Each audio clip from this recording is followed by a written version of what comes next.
Living on a bus now. There's not very many people living on buses anymore.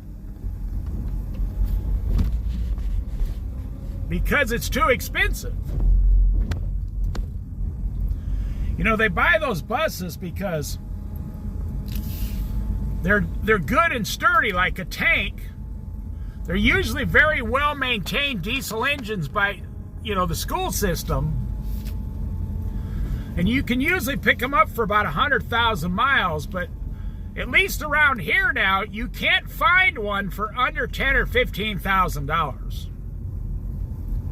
So there's that expense right up front, $15,000.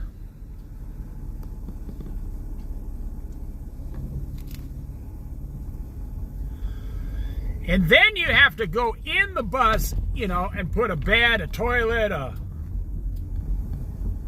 XYZ, etc., etc., ABC, 1, 2, 3. And there's another $20,000.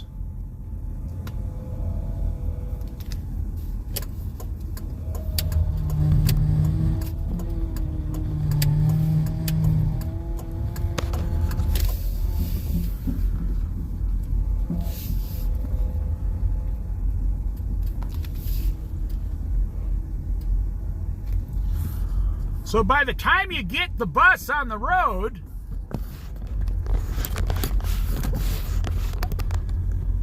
you got $35,000 minimum in this bus. You say, well, that's a pretty good deal. But, for a 25-year-old guy to come up with $35,000, unless his parents gave him a bunch of money, or his grandma or something.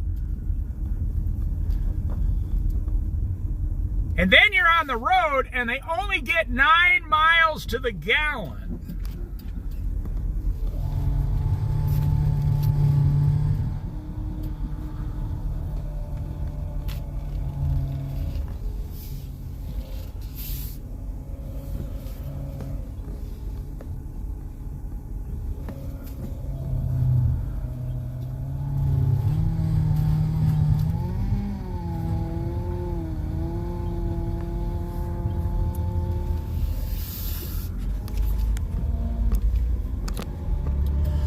And then, 6 months later, you got to get an oil change on a big, huge diesel engine, bus engine.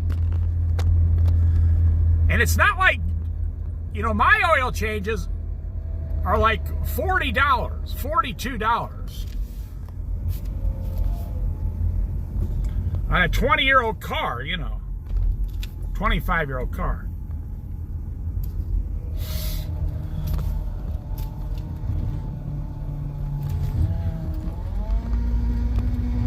You go to get an oil change on a bus, some of those is pushing $200. I know, it's hard to believe. And then you got to change the transmission fluid. There's $300 more.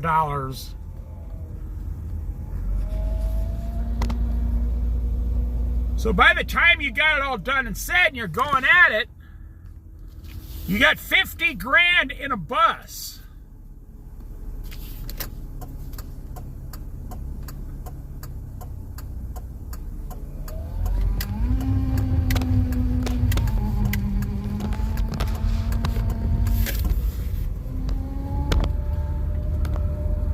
So your bus dream of $10,000 turned into 50 grand, and you haven't even spent 1 month on the road.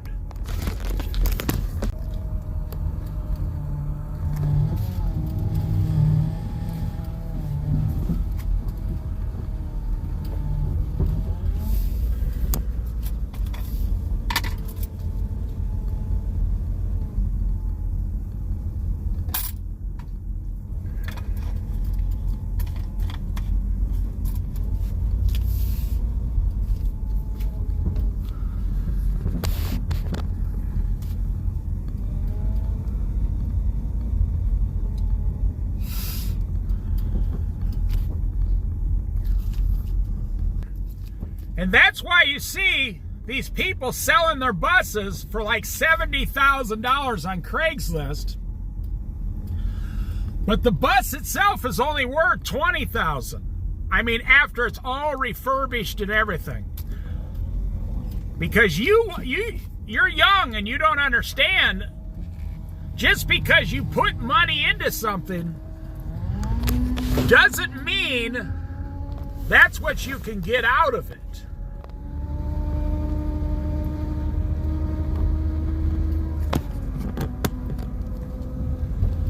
Because you got 50 grand into a bus now.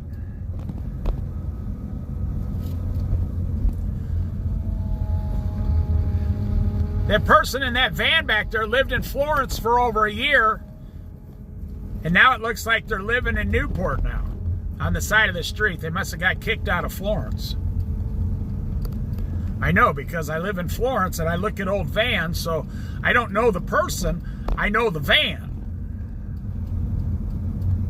Unless they sold the van to somebody else and now they're living homeless in Newport.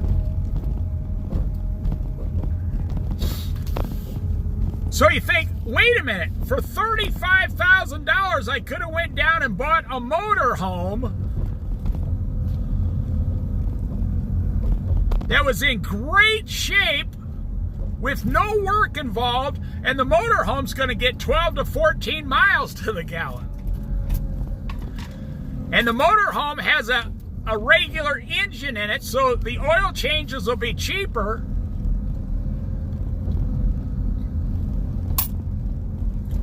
The maintenance, the tires, everything will be cheaper. All the water systems are already set up. All the propane systems are set up.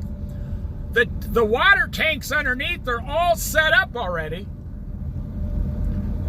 Why would you go? Well, young people, only young people want buses because they have a dream in their head of making like a fort or a tree house out of a bus, or they think it's cooler if you show up in a bus.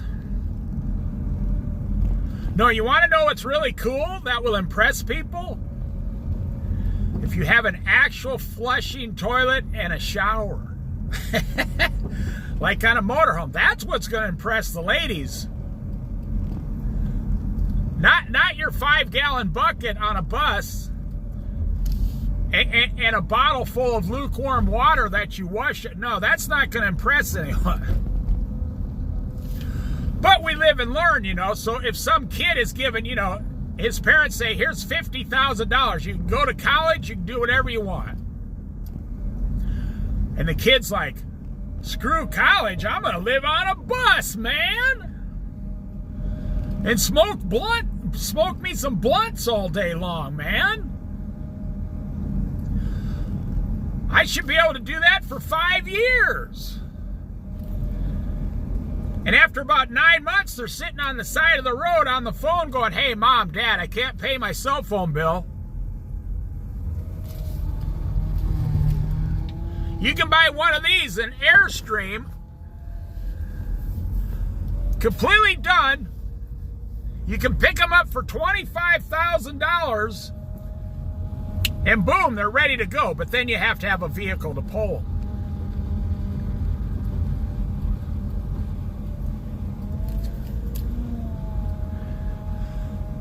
They got nice, beautiful motorhomes all over Craigslist from private parties. Some old guy right out of, you know, sitting in lots everywhere. I wouldn't go to a RV lot myself because they're going to charge you an extra $9,000 or $10,000. But if you get them from private parties, all day long, $25,000, $35,000, $18,000.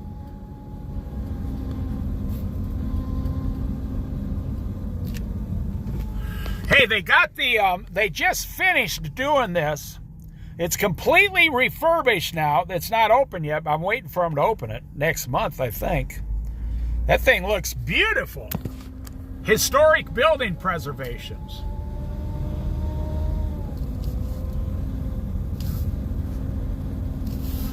So that's what they do. They say, hey, I wasted all my money on a bus. So they say, okay, I'm going to sell the bus.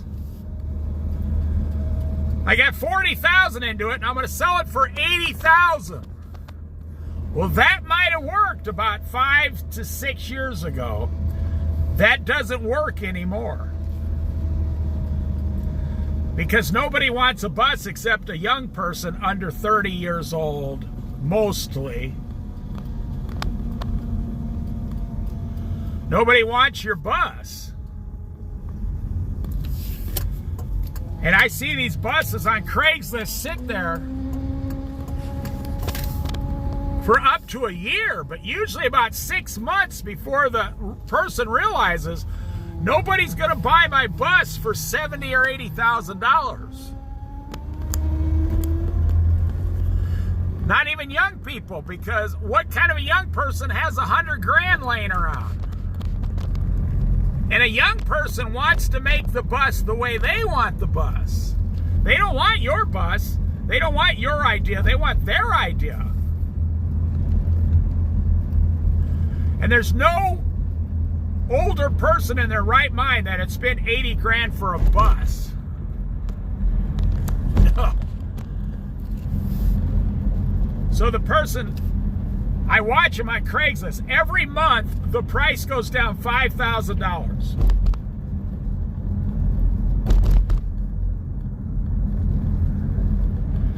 And that's what I'm saying. After about 9 months, the bus they put $40,000 or $50,000 into, they're selling that thing for about $26,000. And they're either buying a motorhome, a van, or they've come to their senses and they got an apartment, got a job, and went back to the real world.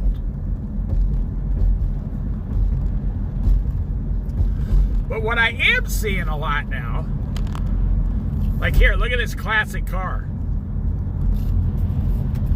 That's cool.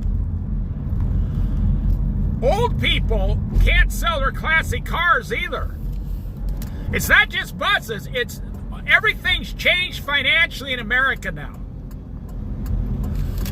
The only people who own classic cars are old people, old guys. And they're the guys that got those really fancy $50,000 to $75,000 cars. It's not like the $20,000 classic car. No, those days are gone. So I see them for sale on Craigslist all the time where I live on the Oregon coast, and they're not selling. Young people don't want them. Well, they don't have the money. Middle class people, they got that much money in their 401k, they don't want them. No, I mean middle-aged people. They don't want them. The only people that wanted those were the old guys when they restored the whole car for $25,000. Now they want $75,000. And a lot of these guys, I'm telling you the truth, they're just keeping the car because they're so stubborn. And they're saying, when I die, I'll just give it to my kids. But let me tell you, when you die, your kids are going to say, oh, thank you, thank you. And as soon as you're gone, they're going to sell that thing for whatever they can get as fast as they can get it.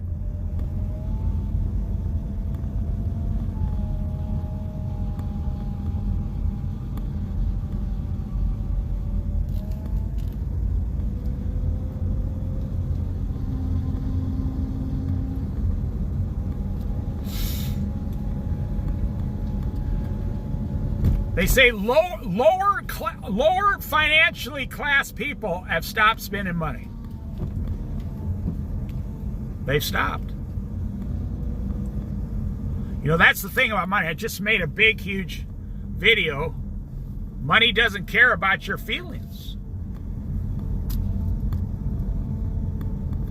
Money could care less about how you feel about it. It's only adds and subtractions. That's all it is. When you have it, you got it.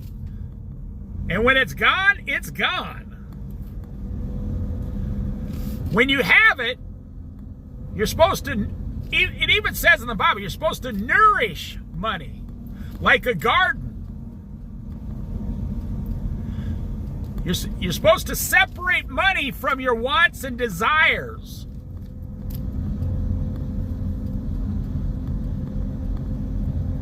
Yeah, but I want a bus. Yeah, I want a motorhome. You know, I want a $4,000 electric guitar at the pawn shop. I want to go to Europe. I want to remodel my kitchen for $18,000.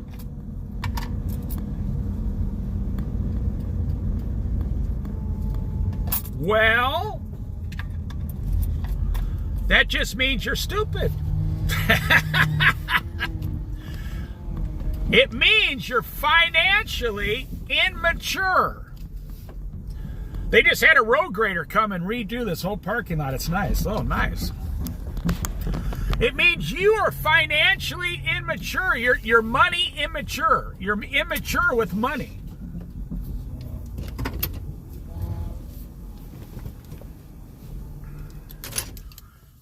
You know, let me tell you something. I'll end this video. In my lifetime, I have noticed that money comes in free money. Free money comes along to every single person on earth. In one form or another, but you didn't have to do anything to get it, and it comes in big chunks. Now, most of your savings will be, you know, $100 a week for 30 years. But I'm telling you, there's, by the grace and mercy of God, there's chunks of money that come to you. And I believe it's, you know, God's way of saying, I want to financially boost you forward. And I would say 90% of the people that get those chunks of free money spend it on something, and half of those 90%, 45%, use it as a down payment to borrow more money on a car, a house, furniture, whatever. Now you say, well, where's this free money coming from, Dave? I'll tell you. The coronavirus, if you had a family of four, the government gave everybody, a family of four, about $12,000 to $14,000 free of charge. How many people saved 100% of their coronavirus money? Or in Alaska, they get free money from the oil wells. How many people save that check every year and never touch it?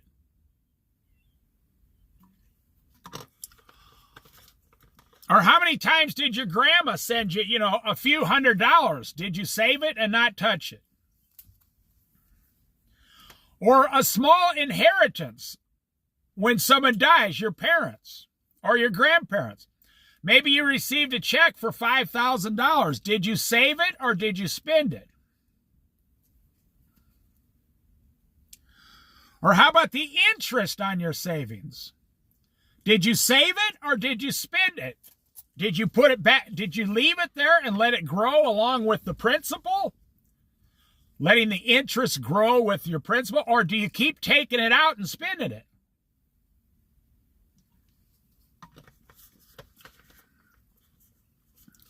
Now me, I call free money even the money I work for. Like if I make $3,000 in a month, you know, back in the old days, and I lived on $2,000, well, I have an extra $1,000. That's God saying, I've allowed you to live and have an extra $1,000 right now. What are you going to do with that $1,000? Or how about bonuses at work? Or I got one for you. How about when you get a raise? You say, yeah, well, the raise is just enough to barely keep up. No, that's not usually true. I know people living on $1,200 a month. Because, you know, I'm 63 now. I know a lot of ladies in their 70s living on $1,200 a month. And they do not get subsidized rent.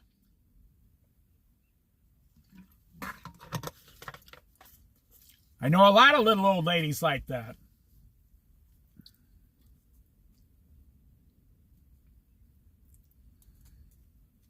That's cute. There's this little Mexican girl over here with her parents chasing a seagull in the parking lot. It's so cute. She's like got her hands up in the air like she's actually trying to catch the seagull like a 3 or 4-year-old little girl. That's how we should all see life, I'll tell you that. I saw a girl at the Walmart, like 6 years old, sitting in the cart. Her grandma was pushing the cart. Her mom was beside her. And then, like, maybe the mom's sister, like a 30-year-old lady. And the mom was like 40, and the grandma was like 64 or whatever. And the grandma looks at the little girl and says, "Okay, are you ready to go?"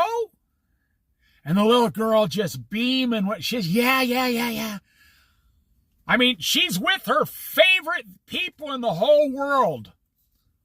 This little girl, she's with her mom, her aunt, and her grandma, and she just is like so excited just to be with them looking at stuff.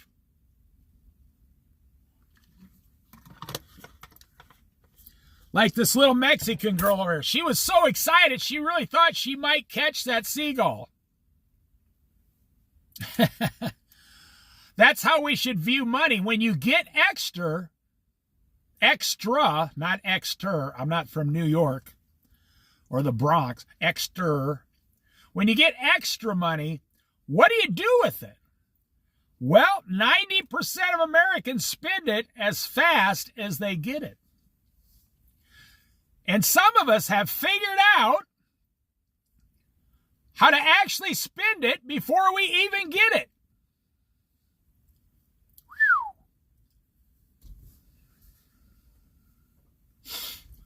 Now, if you take all the extra monies people receive,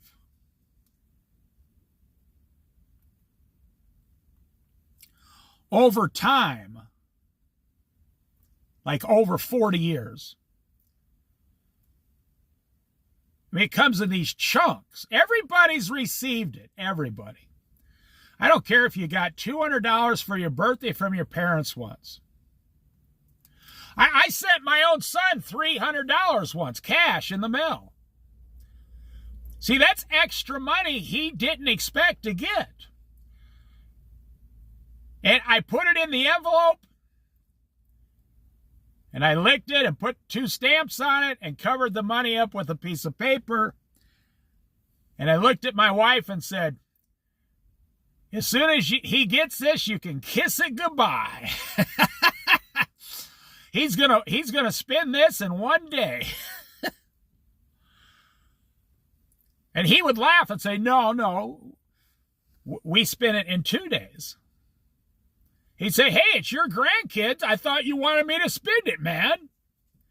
Yeah, that's a good excuse. Now, I don't care. Once I gave it, it's my son and grandchildren and daughter-in-law, whom I love dearly. Once it's in the envelope, it's out of my hands. I mean, you try to teach people everything you can, but, they're not really listening to what you're saying. They're looking at those 3 $100 bills going, ooh, yeah. Let's go play mini golf. Let's go bowling. Let's go to the video arcade. Let's go to a movie. Yeah, let's go out to eat pizza. Okay, the next night, let's go to tacos. $300 is gone down the toilet. And 10 years from now, you go, "What was that movie we saw?" And they go, "I don't know." "What was all those tacos and pizza we ate?" "I don't know. We just pooped it out." Not to sound gross, it's gone. But there's a few wise people who put $300 extra money into a savings, and they don't touch it for 20 years, and it doubles at least twice, so that's $600, $1,200. And if you added to it, now you got 3,000.